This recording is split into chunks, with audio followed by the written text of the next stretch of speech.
Fala meus amigos, aqui é Felipe Pereira, estou aqui para mais um vídeo. Eu sou filósofo e psicanalista e já quero pedir para você curtir, comentar, compartilhar. E se você gosta de literatura, psicanálise, filosofia, seja muito bem-vindo ao meu canal e você tem total liberdade para deixar as suas ideias e opiniões aqui nos comentários. Tenho vídeos produzidos aí de psicanálise, dê uma olhada neles depois, vê se vocês gostam de algum tema e bora para mais este vídeo. Hoje eu quero falar de um dos nomes importantes da psicanálise, que foi Sándor Ferenczi. Eu acho que o nome é assim que se pronuncia. Quando é nome estrangeiro eu acabo pecando um pouquinho na pronúncia, né? Mas vamos falar de Ferenczi. Um ponto interessante desse autor é que ele dá muita importância aos afetos, tanto que ele falava que nós deveríamos escutar o afeto.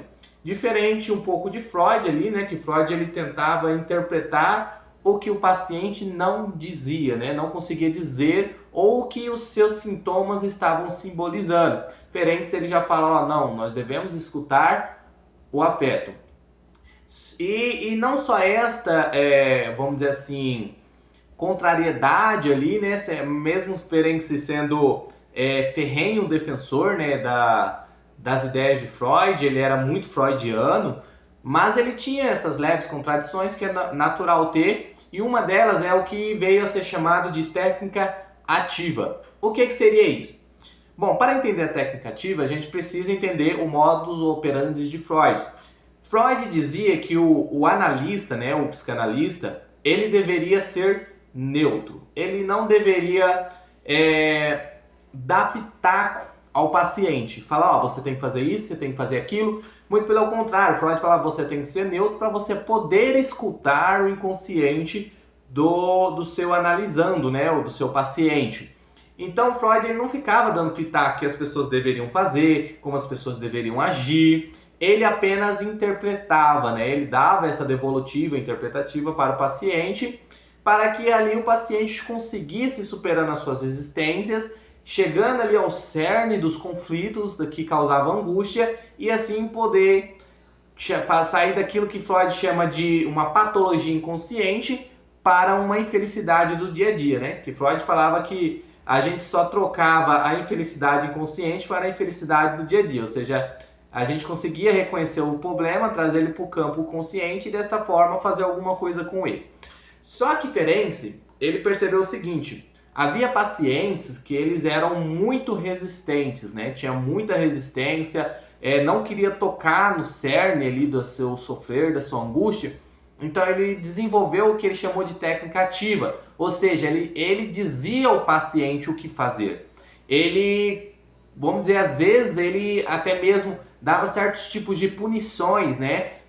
Por exemplo, não vai ter sessão porque você não está querendo enfrentar as resistências, ou terminar a sessão ali para que o paciente não regredisse muito. Então ele se tornou uma peça ativa. Enquanto Freud estava de certa forma passivo, né? Apenas escutando e dando as interpretações e deixando que o sujeito encontrasse os seus próprios mecanismos para sobreviver àquela angústia, né? Ferenczi era o contrário, ele dizia, ó, o psicanalista tem que ser ativo, ele precisa dessa atividade para que o paciente consiga mais rapidamente superar essas barreiras.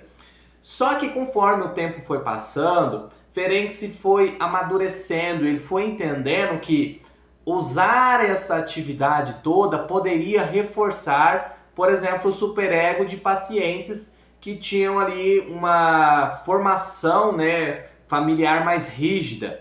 E com essa atividade era como se o paciente trocasse aquela rigidez familiar pela rigidez do analista, né? O analista ia dizer o que ele tem que fazer, sendo que a vida toda dele alguém falou para ele o que ele tinha que fazer. Ou seja, então isso fazia com que mais resistência surgisse e que o tratamento ficasse mais tempo, vamos dizer assim, de certa forma parado, e o paciente poderia até ter uma piora, porque aqueles pacientes que foi muito traumatizado precocemente, que teve muito sofrimento, muita negligência, com essa atitude ativa, essa punição do psicanalista ali, poderia atrapalhar ao invés de ajudar. Então, Ferenc, ele foi entendendo isso e ele amadureceu a sua ideia. Então, ele vai passar da técnica ativa para a técnica da ternura. Ele vai entender o seguinte: olha, se eu continuar fazendo isso, pode ser que prejudique mais o paciente do que ajude. Então, ele entendeu o seguinte: se ao invés de eu dizer a ele o que fazer, eu pegar esse paciente que foi muito ferido, que foi muito machucado, e ser mais empático, talvez ele consiga melhorar mais.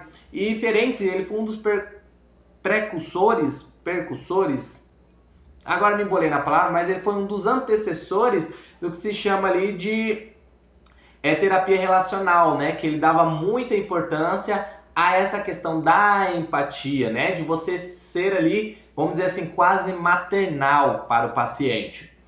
Bom, agora, diga-me você, o que é que você acha dessa técnica ativa de Ferenc? Você acha que o psicanalista deve ficar dando esses tipos de pitacos para o paciente, ou você acha que ainda devemos ficar com aquela posição de Freud sobre ser mais neutro? Eu, com a minha prática clínica, esperar essa moto passar, né? Que a moto quer participar. Eu, com a minha prática clínica, eu percebi o seguinte, que se nós não deixarmos o paciente atingir, né, descobrir a sua própria angústia, conseguir tocar nesses sentimentos, ele conseguir superar a resistência por si só, nós podemos estar criando outro meio de fuga para ele. Então é muito importante nós escutarmos os sintomas do paciente, nós escutarmos as inibições e deixar que o paciente aprenda o que fazer. É claro que inicialmente, quando o paciente chega até nós, ele chega com certo status de imaturidade. Por quê? Porque ele não conseguiu trabalhar lá atrás, no seu período de infância, aquelas questões que ficaram sem símbolos. Então ele não tem uma maturidade para simbolizar aquilo. Então nesse começo de clínica a gente tem que fazer um papel meio que maternal, né, para ajudar ele a passar por esse período de maturidade. E aqui eu não falo em maturidade num termo negativo, pejorativo, eu falo mas como um termo, vamos dizer assim, necessário para a condição de cura do paciente, né? Sem juízo de valor. Então ele precisa passar por essa experiência de maturidade, ele precisa sentir essa frustração, essa angústia, para que ele consiga depois elaborar isso.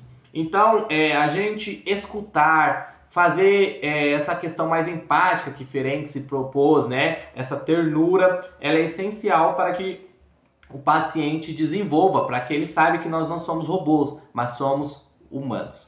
Muito obrigado, espero que você tenha gostado e até o próximo vídeo.